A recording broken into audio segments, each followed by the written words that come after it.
अथवा दाखला नंबर 28 एक मोटर बोटनी शांत पानी में झड़प 18 किलोमीटर प्रति कलाकनी छे।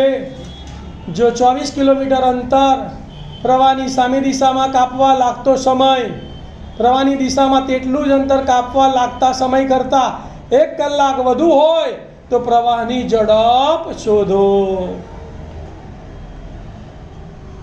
ध्यान आपो भाई, बहुत जबरदस्त दाखलो छे। अहींया ध्यान दरेक जननो शुं आप्युं के मोटर बोटनी शांत पाणी में झड़प એટલે કે નદીનો પ્રવાહ વહેતો નથી, સ્થિર છે, ત્યારે જે મોટર ચાલે છે એની ઝડપ કેટલી છે?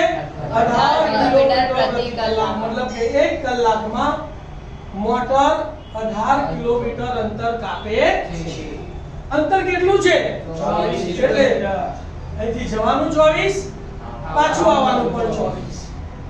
નદીના પ્રવાહની ઝડપ આપણે ધારી લઈએ। ધારો કે પ્રવાહની ઝડપ બરાબર x કિલોમીટર પ્રતિ કલાક છે। જો અહીંયા તમને આકૃતિ દોરીને સમજો, આ પ્રવાહ વહી રહ્યો છે, આ હોડી છે જેની ઝડપ છે 18 કિલોમીટર।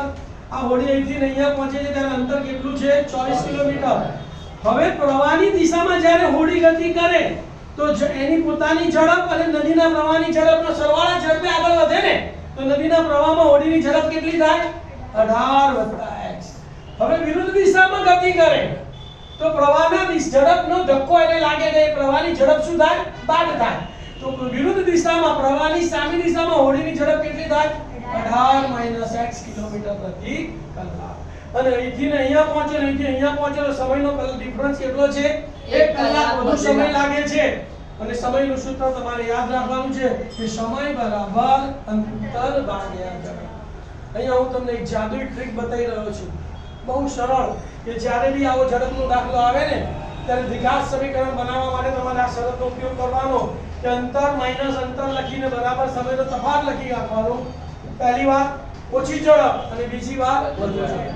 તો અંતર તો 24 છે એટલે 24 - 24 બરાબર 1 ઓછી ઝડપ, તો 18 + x વધારે ઝડપ, 18 - x ઓછી ઝડપ કે માઈનસ કરીએ એટલે ઓછી આવે ને, તો પહેલા કઈ જવાબ ઝડપ આવશે? 18 - x। પછી કઈ ઝડપ આવશે? 18 તો દ્વિઘાત સમીકરણ કયું બન્યું? 24 / 18 - x ઓછા 24 / 18 + x બરાબર 1। કૌંસમાંથી 24 કોમન કાઢીશું તો થોડો દાખલો વધારે સરળ બનશે। 24 ને કોમન કાઢ્યા તો અહીંયા કેટલા બચ્યા બોલો? 1/18 - x ઓછા 1/18 + x બરાબર 1।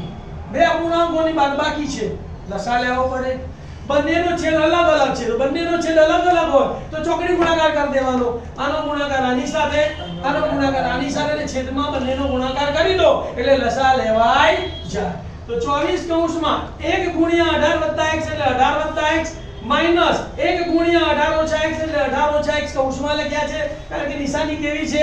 માઈનસ, અને છેદમાં બંનેનો ગુણાકાર 18 - x * 18 + x અને બરાબર 1। હવે પછીના સ્ટેપમાં તમારે આનું સાદુરૂપ આપવાનું, આનું સાદુરૂપ આપવાનું છે। 24 ના 24 કૌંસ દૂર કરીએ તો 18 + x 18 + x, અહીંયા નિશાની માઈનસ છે તો અંદરની નિશાની બદલાઈ જશે, તો આ માઈનસ એટલે કેવા થઈ જશે? પ્લસ, તો -18 + x। આ એક વાર ઓછા અને એક વાર વત્તા છે એટલે કયું સ્વરૂપ થયું? x - y x + y। તેનું વિસ્તરણ શું થાય? પહેલા પદનો વર્ગ ઓછા બીજા પદનો વર્ગ એટલે કે x² ઓછા y²। તો 18 નો વર્ગ 324 માઈનસ x નો વર્ગ x² અને બરાબર 1। સાદુરૂપ આપું છું ભાઈ, તો અહીંયા વત્તા 18 ઓછા 18 ઉડી ગયા, x + x એટલે 2x। 324 - x² અહીંયા ભાગાકારમાં છે, સામે જાય તો ગુણાકાર। તો 324 - x² ગુણ્યા 1 એટલે 324 - x²। 24 ના 24 18 18 ઉડી ગયા, 1x અને વત્તા 1x એટલે 2x, તો અહીંયા 24 ગુણ્યા 2x બરાબર 324 - x²। દ્વિઘાત સમીકરણમાં ફેરવીએ તો -x² પહેલા લખીએ તો -x² આ બાજુ આવે તો +x², પછી x વાળું પદ લખવાનું ને, તો અહીંયા છે જ એટલે 24 * 2 = 48x અને વત્તા 324 આ બાજુ આવે તો -324 બરાબર 0। તરીકે દ્વિઘાત સમીકરણ અહીંયા 1 અને 324 તો 1 ગુણ્યા 324 ના એવા બે ભાગ પાડો કે સરવાળો બાદબાકી કેટલા આવે? આપણને એવા ભાગ પાડતા આવડે ના આવડે તો શું કરવાનું? 324 ના અવયવો પાડી દેવાના। 2 162 2 81 3 27 3 9 3 3 3 તો 324 બરાબર શું લખવાનું 2 ગુણ્યા 2 ગુણ્યા 3 ગુણ્યા 3 ગુણ્યા 3 ગુણ્યા 3 હવે અંદર એવો ગુણાકાર કરીને બે ભાગ બનાવો કે જેથી કરીને બંને ભાગની બાદબાકી કેટલી આવે 48 તો 3 તારી 9 તારી 27 દુ 54 અને 3 દુ 6 54 માંથી 6 જાય તો 48 આવી ગયા તો એક ભાગ 54 ને બીજો ભાગ 6 54 અને 6 ની શું કરી આપણે બાદબાકી કરવાની 48 આવે ને તો બંનેને કેવી નિશાની આપવાની વિરુદ્ધ મોટી સંખ્યાને મધ્યમ પદની નિશાની નાની સંખ્યાને એની વિરુદ્ધ નિશાની મધ્યમ પદ પ્લસ છે તો 54 પ્લસ તો 6 કેવા આવશે માઈનસ ચલ અહીંયા x સ્ક્વેર છે એટલે એક x અહીંયા ને એક x અહીંયા તો પહેલો અવયવ શું પડ્યો x 54 બીજો અવયવ x 6 તો બે અવયવ પાડી દીધા x 54 x 6 બરાબર 0 બંને અવયવોને 0 સાથે સરખાવી દઈએ તો માટે x 54 બરાબર 0